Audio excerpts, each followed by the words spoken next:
Let me ask you a question. Why do you eat? Food. Yeah, why do you eat food? You may have not asked yourselves this question before because why would you? But right now, I want you to take a second and think to yourself. Ask, why do I eat? Go ahead. Some of you might have said for survival, or it's basic instinct. Some people might have said it makes them feel good. Some might even say it's a way to cope. It's where obesity comes from. It may be associated with good memories or with bad memories, but everyone has a reason to eat. These reasons may be different, but we all have them. This is called motivation. You may think that you don't need motivation to eat, it's a basic survival instinct, but that is still motivation. The motive to survive. Someone else's motivation for eating may be to gain weight, or the lack of eating to lose weight. Someone who's anorexic may not eat because, in very severe cases, they think that if they do eat, they might die. Something as basic as eating has this many kinds of motivation and so many more that I haven't even said or haven't even thought of. Motivation is what quite literally keeps us alive and drives every decision we make. But motivation is only one part of the equation. No matter how motivated you are to eat, you still need to get up, you still need to make food. No amount of motivation is going to make you full. It's not going to give your body the nutrients it needs. It's not going to give you the energy that you get from food. You still need to get up to get food. Essentially, what I'm saying is that motivation can only get you so far.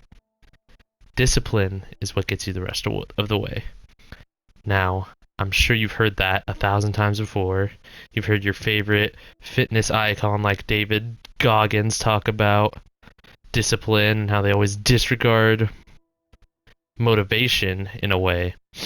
They might acknowledge it slightly, but then they get into a whole tangent of how they wake up at 3 a.m. to run while you're sitting on your phone doing nothing. And motivation may be nothing without discipline, but discipline is also nothing without motivation. No one just wakes up one day and decides they're going to be disciplined in something random.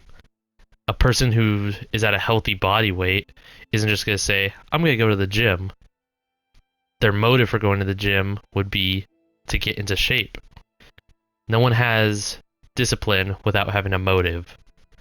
And sure, having the discipline to get up at 3 a.m. and run is great. But you get to a certain point where you think to yourself, why am I doing this? After 6 months of being disciplined, it's so ingrained into your daily routine, you don't even think about your motive to start in the first place. This is why it's important to have a goal. It was Mike Mentzer, who said, "You must maintain a clear image of your purpose. Once your goal is sharply but realistically defined, all that remains is carrying out your plan.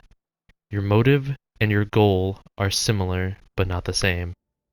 By the way, definitely check out Mike Mentzer. He's awesome. Your motive is why you work, and your goal is what you're working towards. Discipline is how hard you work towards it. You need all three of these ingredients in order to have a successful quest. Your reason for working isn't going to make you work, you have to do that yourself. However, you won't do it yourself if you don't have a good enough reason. Motivation. And no matter how noble the reason and how hard you work, you're going to run out of energy without a goal. From personal experience, I've been going to the gym for about 2 years at this point. It may seem like a short amount of time, but it took me a lot to get there. My motive was a few things, but the main one was to be like the people who inspired me. And I was disciplined, very disciplined, but at a certain point I let it get too far. The gym was the center of my life. I'd cancel plans because I had the gym, and I'd bring food from home to restaurants so I could hit my macros. Or I'd go to a restaurant and not eat at all. And I don't know if you've ever gone to a restaurant while everyone else is eating and you're not, but that's such an isolating feeling. But I didn't care. I had to hit my macros. I was losing myself. If I didn't stop, I would have lost everyone who was important to me. It was during this time that I was all discipline, no motivation.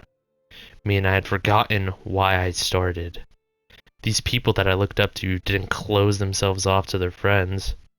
I had put the gym on a pedestal thinking that it was the only thing required to become a good man, but only recently realized it was a small part of the equation.